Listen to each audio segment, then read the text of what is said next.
Salam, salam, outsider. Le débrief commence maintenant.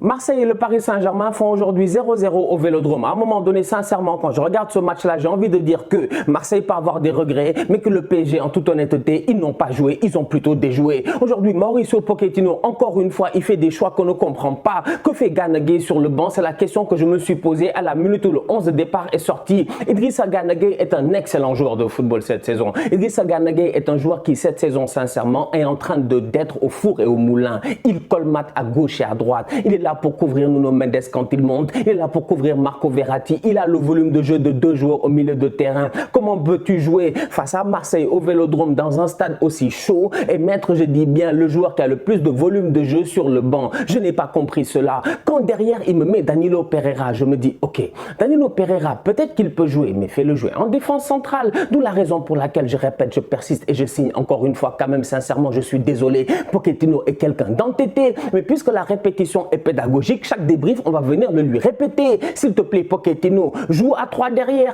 Parce qu'en jouant à 3 derrière aujourd'hui, tu es capable quand même d'avoir une assise défensive qui te permet de libérer tes latéraux. Achraf Hakimi, le carton rouge qu'il a pris aujourd'hui, sincèrement, c'est quelque chose qui n'est pas anodin. C'est quelque chose qu'il aurait dû prévoir. On voit constamment, je dis bien, toute équipe qui joue face au Paris Saint-Germain balancer des longs ballons derrière les latéraux et en profiter.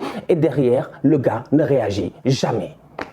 Franchement, je suis désolé. Mauricio Pochettino aujourd'hui, tactiquement parlant face à Marseille, il ne sait pas gérer. Pochettino a-t-il peur? C'était le titre d'une de mes vidéos il n'y a même pas 2 semaines. C'est la question que je me posais. A-t-il peur réellement? En fait, c'est quoi son problème? C'est quoi son problème réellement? C'est toi le coach, c'est toi qui prends des décisions. Donc du coup, c'est à toi de décider qui joue ou qui ne joue pas. Aujourd'hui, on voit tous qu'Angel Di Maria, il est sur le terrain. Il est sur le terrain, mais Di Maria a un volume de jeu beaucoup plus, je dis bien, intéressant que celui de Neymar. Di Maria, aujourd'hui, il est sur le terrain. Il a des mouvements plus intéressants que ceux de Neymar. Di Maria, il redescend. Il essaie de soutenir ses milieux de terrain. Combien de fois aujourd'hui je vois le Paris Saint-Germain dans des formations à 3 au milieu de terrain avec un Messi comme ça, l'autre côté complètement à l'opposé, à droite, Mbappé dans l'axe et Neymar aussi dans l'axe. Et donc du coup, tu te rends compte en tant que tel que Angel Di Maria, aujourd'hui, qu'on le veuille ou non, c'est pas lui qui devait sortir en premier. Di Maria aurait dû rester sur le terrain. Le problème, c'est que Pochettino, j'ai l'impression qu'il a peur, qu'il n'ose pas prendre certaines décisions. Et donc du coup, qu'est-ce qu'il fait? Il garde Neymar. Et bien comme il a gardé Neymar, on va parler de Neymar. Parce que moi, quand tu me donnes le bâton, je te frappe. Neymar, mais c'est quoi ça? Mais pourquoi Neymar est comme ça? Mais je dis Neymar nous donne le bâton pour le frapper, franchement. Mais Ney, je comprends pas. Ney, il n'y a même pas 3 mois, il était à la Copa América. C'était un joueur stratosphérique. On était tous contents. On regardait Neymar, on était comme, waouh, quand il va revenir, ouais, enfin, il va nous enjailler, tout ça et tout. Neymar arrive, c'est mort. Les vacances sont arrivées, on a montré les photos de Neymar, gros ventre et tout. Il est allé sur les réseaux sociaux, il a beaucoup parlé. Il nous a dit qu'il n'a pas de gros ventre, tout ça. Pourquoi? Pour en arriver là. Neymar, sincèrement, ça fait près de 1 mois, il est nul. Et je ne comprends pas comment, quand il va au Brésil, il performe, il revient à Paris, il est en dépression. C'est quoi le problème? Il vient de signer un contrat de combien? 4 ans, 5 ans, 6 ans, je ne sais même plus. Le boy a signé un contrat longue durée pour après venir dire à tout le monde que peut-être après la Coupe du Monde au Qatar, il va arrêter le football parce qu'il est en dépression. Ah quand même. Ah quand même franchement, je suis désolé. Neymar aujourd'hui c'est pas un gamin, il n'a pas 20 ans, il en a 30. Aujourd'hui sincèrement Neymar dans sa tête ou presque 30. Neymar dans sa tête franchement il devrait agir avec plus de maturité et comprendre que le club compte sur lui et comprendre qu'il a un certain statut qui fait que son coach ne peut pas le sortir. Parce qu'aujourd'hui je suis désolé, Di Maria est sorti et c'est pas lui qui devait sortir, c'est Ney qui devait s'asseoir. Marseille aurait pu remporter ce match-là. Le problème, il est simple, c'est que techniquement parlant, je dis bien, il y a certains joueurs à Marseille quand même qui sont un tout petit peu under the level. On va commencer par Under. Lui-même Under.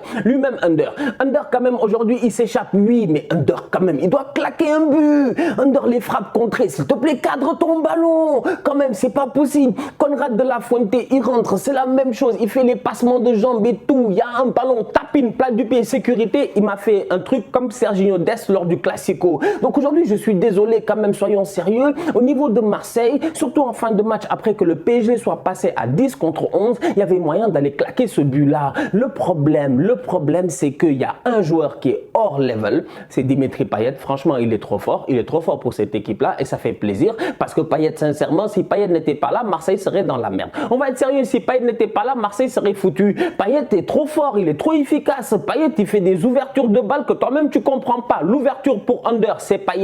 Payet 1, 2, 3, il est constamment là pour redescendre très très bas et créer le jeu. C'est ce que j'appelle quand même un top régista. Dimitri Payet est là pour faire le taf. Meneur de jeu, je dis bien aujourd'hui. En plus de ça, il est en soutien de l'attaquant. Son volume de jeu a tout simplement été sensationnel. Malheureusement, autour de lui, on a manqué de finition. Et c'est dommage.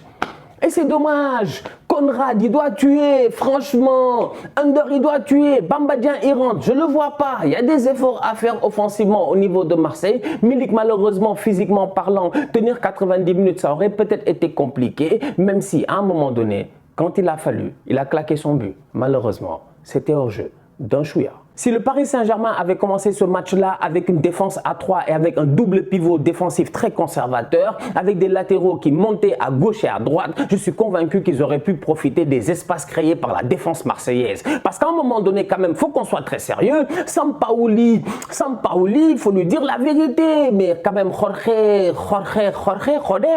attention, franchement, attention. Moi, je regarde cette équipe de Marseille-là et je me dis, c'est pas normal qu'il y ait autant d'espace entre Saliba, Luan Pérez et Carleta Car. C'est pas normal qu'il y ait cet espace-là entre Saliba, Luan Pérez et Carleta Car. Constamment aujourd'hui, si tu regardes bien, soit c'est le ballon qui passe entre les deux, soit c'est un joueur qui passe entre les deux. Et heureusement que Neymar n'était pas au top de sa forme. Parce que Neymar au top de sa forme, je pense que ces espaces-là, il les aurait exploités à la perfection.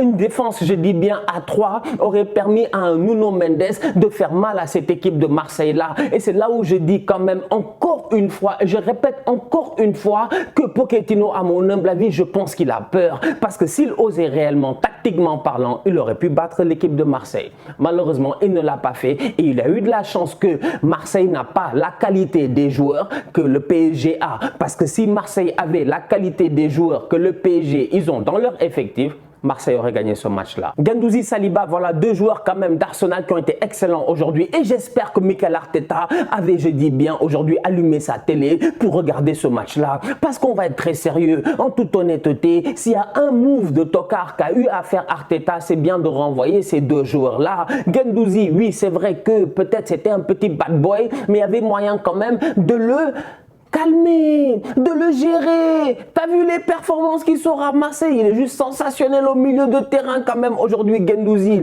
Pour sortir le ballon, il est là pour récupérer, il est là et même dans la dernière passe, il est capable d'être décisif. Aujourd'hui, on va être sérieux. Saliba à côté, c'est la même chose. Lui aussi, il a été excellent. Le tacle qu'il fait en fin de match, je dis bien sur Mbappé en la 80e et quelques minutes, pleine de lucidité en tant que dernier défenseur.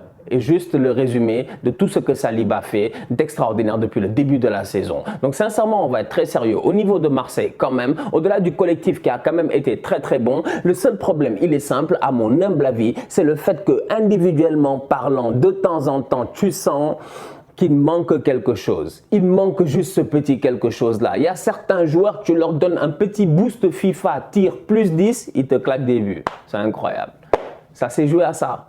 Mais top performance de la part des Olympiens. Je ne pouvais pas finir le débrief sans parler du striker qui est rentré sur le terrain pour faire un marquage sur Messi, pour arrêter la contre-attaque du PSG. Mec, c'est quoi ton problème? Franchement, c'est quoi ton problème? Qui t'a invité en fait? Moi, je comprends pas. Franchement, je comprends pas. Mais on est là, mais quand même. Le président de Marseille a écrit une lettre. Dimitri Payet a fait une vidéo. Mais les gars veulent quoi de plus en fait? Il fallait qu'il y ait un tocard qui vienne, il court sur tout le terrain pour... Moi, à un moment donné, j'étais là, j'ai dit, mais attends, c'est quel joueur qui fait un repli défensif à la Usain Bolt là?